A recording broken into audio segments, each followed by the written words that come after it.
Bom dia. Então vamos continuar com o nosso estudo da pluralidade da existência, ok? Vamos lá. Primeiro vamos fazer nossa oração, nossa prece e se conectar com a divindade, com a espiritualidade que está aqui presente, ok? Vamos lá. Bom Espírito presente aqui, nos auxiliando nesses estudos. Obrigado por essa oportunidade, obrigado por esses irmãos que são trazidos aqui para junto conosco estudar. Obrigado, Senhor, por confiar em mim nesse estudo. Obrigado por essa grande oportunidade, uma oportunidade de estudo, uma oportunidade única, que os espíritas possam entender que temos que estudar, temos que ter conhecimento, mas temos que praticar o amor. Que o amor, sim, que vai nos conectar, que vai conseguir fazer com que nós evoluímos. Sendo assim, obrigado, Senhor, por essa grande oportunidade. Damos por iniciado o nosso estudo, que assim seja, assim é. Então, meu irmão, vamos aqui continuar na página 149, nas prioridades das existências, né? Então, vamos começar aqui. Vimos de apreciar a alma com relação ao seu passado e ao seu presente. Se a considerarmos tendo em vista o seu futuro, esbarraremos nas mesmas dificuldades, né? Então, eles aqui vamos ver sobre o futuro, o passado e o presente nosso aqui no planeta, né? A primeira ele bota assim: se a nossa existência atual é que só ela decidirá da nossa sorte vindoura, quais na vida futura as posições respectivas do selvagem e do homem civilizado? Estarão no mesmo nível ou se estarão distanciados um do outro, no tocante à soma de felicidade eterno que lhe caiba? Então aqui ele está comparando, né? Se nós tivermos só uma vida, como aqueles irmãos selvagens, aqueles irmãos ainda que não têm ainda discernimento do que é o certo, o errado, né?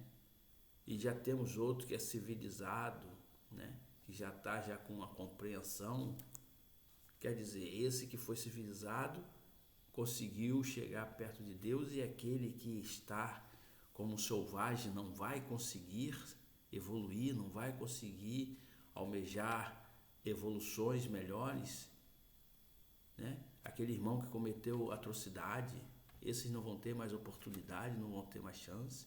É isso que ele está falando, gente, né?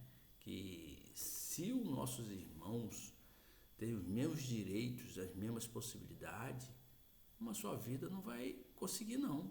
Quantas pessoas nós vemos aí, grossas, estúpidas, ignorantes, né? Trata as pessoas maus, né? Faz besteira nessa vida, né? Esse não vai ter oportunidade. Já temos outras pessoas boazinhas, centrada, praticando bem. Então, Deus está separando. Deus não vai dar oportunidade igual a todos. Então, Deus não é pai, né? Então, gente, vamos raciocinar, vamos fazer uma reflexão sobre esse assunto da reencarnação, que é uma coisa muito séria, né? Porque tem uma frase que uma preta velha fala que é real. Hoje somos o que fomos ontem, e o amanhã seremos o que somos hoje. Ou seja, hoje nós somos isso aqui porque alguns erros cometemos lá atrás. Mas o nosso amanhã, se a gente praticar o bem, prepararemos um futuro melhor. Mas a reencarnação é necessária que se faça para a gente poder consertar, ok? E a segunda ele fala assim: o homem que trabalhou toda a sua vida por melhorar-se, virá ocupar a mesma categoria de outro que se conservou em grau inferior de adiantamento, não por culpa sua, mas porque não teve tempo, nem possibilidade de se tornar melhor, né? Então, outra comparação, quer dizer, a pessoa que vem tentando melhorar a vida toda, né? Tem condições financeiras, né? Tem uma condição que lhe propõe ele estar com a cabeça mais fresca, em pensar em coisas melhores, né? Em tentar ajudar o próximo, né? E o outro que É a batalha do dia a dia, tem que trabalhar, tem que sustentar, tá com 7 filhos, tá com a família em dificuldade, mora numa comunidade, mora numa casa precária, né? O cara tá preocupado em melhorar, o cara tem que levar o sustento para sua casa, ele não está nem pensando aí, ele não está nem pensando em ir numa igreja, entendeu? Então quer dizer, o outro que teve uma boa vida pode estudar, pode parar, pode praticar o bem, vai ter uma vida melhor do que esse que trabalhou muito, está ali no seu dia a dia, lutando no seu dia a dia. Não pode, gente. Não pode, gente. Deus é pai, não é padrasto, né? Deus é pai, não é padrasto. Vamos fazer outra reflexão nessa outra análise que ele está fazendo aqui. Ainda tem a terceira análise que ele faz. O que praticou o mal, por não ter podido instruir-se, será culpado de um estado de coisa cuja existência em nada dependeu dele? Olha só. Então, quer dizer, o cara praticou mal, né? Porque ele se sentiu numa situação, ele não teve tempo, né? Porque a gente sabe que as ideias inatas, né? A gente sabe que a gente temos espíritos que ficam ao nosso lado, insuflando a gente praticar o mal, outros insuflando para praticar o bem, e a gente, né? Então, a convivência, o meio que a gente vive, nos traz as consequências. E você vive numa área de risco, a tendência é você caminhar para essa área de risco, né? Se você vive em um lugar onde vende muitas drogas, onde tem pessoas que só falam besteiras, pessoas que só vivem embriagados, qual é a tendência de uma pessoa que nasce ali? É partir para o mesmo rumo. Raros são aqueles que não seguem. Raros são aqueles que não seguem. O meio influencia muito. O meio influencia muito, gente. Então, quer dizer, aí um nasceu no berço de ouro, com condições da pessoa dar instrução, né? Dar um nível religioso a ele, dar uma boa escola, né? A gente sabe que esse meio influencia, a gente sabe que a gente traz bagagens de outras vidas, mas o meio influencia. A matéria obscurece a gente, a matérias nos cegam. A gente na vida corpórea não trazemos tantas coisas de lá de trás como lembrança, trazemos vagas lembranças. Olha só, gente, então a reencarnação é necessária. É necessária. A quarto ainda, ele fala assim, trabalhar-se continuamente por esclarecer, moralizar, civilizar os homens.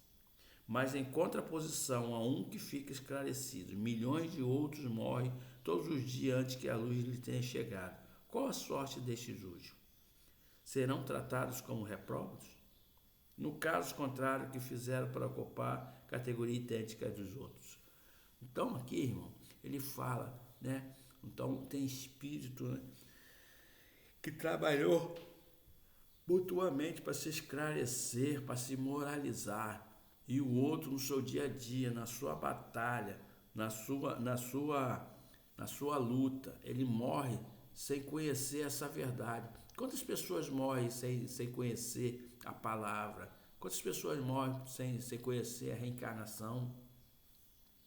Quantas pessoas morrem que estão dentro de uma igreja, né, onde não se fala da reencarnação e morrem? O que acontece com eles quando vão lá para o outro lado, gente?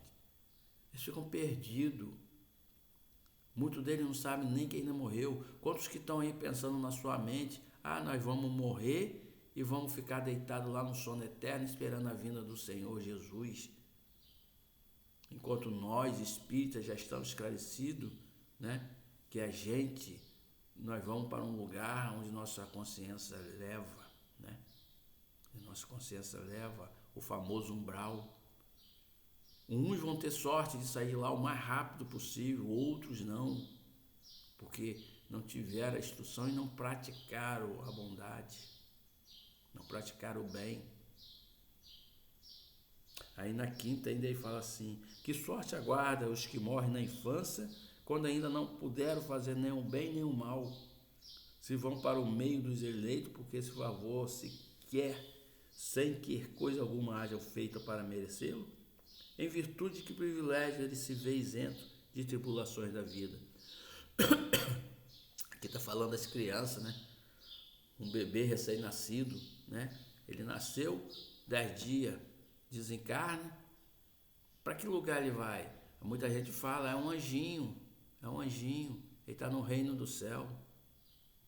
Gente, às vezes ele pode ser apenas um completista, às vezes ele veio só completar aqueles diazinhos, às vezes ele veio como uma prova para os pais, às vezes eles veem com a prova nem é para os pais, é para o espírito que está lá do outro lado lá, que está na ânsia de reencarnar e acontece que não vem, ou outro motivo ainda, ele quer vir e de repente ele desiste. Tem várias situações, né? Aí você fala, ele não fez nenhum bem, nenhum mal, para qual categoria ele vai? Para onde ele vai, gente? O Espiritismo explica isso tudo, gente. O Espiritismo nos abre a mente através da reencarnação, tudo é possível, ok? Então, vou só matar aqui para a gente depois continuar na outra página, tá? Haverá alguma doutrina capaz de resolver esses problemas? Admitam-se a existência consecutiva e tudo se explicará conformemente à justiça de Deus. O que se não pode fazer numa existência, faz-se em outra. Assim é que ninguém escapa à lei do progresso, que cada um será recompensado segundo o seu merecimento real e que ninguém fica excluído da felicidade suprema, a que todos podem aspirar, quaisquer que sejam os obstáculos com que tope no caminho. Ou seja, a doutrina espírita nos explica essa oportunidade. Quem não conseguir aqui agora nessa vida terá outras oportunidades, outras reencarnações. Nós temos que, cada vez que vier aqui, praticar o bem e tentar se moralizar o máximo possível. Se não conseguiu totalmente, não se preocupa. E quando partir para o outro lado, vá com sua mente convicta que tem uma espiritualidade lá boa para te receber. E naquele momento, quando você for para o outro lado, que a gente vai para o outro lado, a gente vai um pouco atordoado ainda com a mente confusa, mas respire fundo, irmão, você que está do outro lado. Prende um pouquinho seu ar e depois solta. E peça, irmão da luz, venham me receber.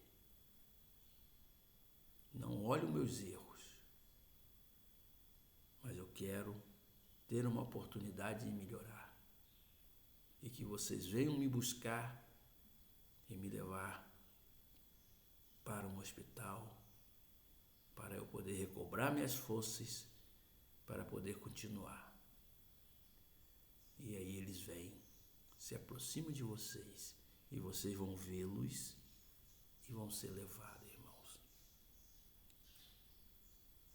Deus dá oportunidade igual a todos. A todos. Deus não escolhe. Você que escolhe o seu caminho. Se você ainda está em desesperos, em lugares trevosos, recobre sua consciência, a sua consciência, o seu eu, né? Aí você vai continuar a sua caminhada. Tá bom, irmãos? Vamos acabar por aqui, amanhã nós continuamos, ok?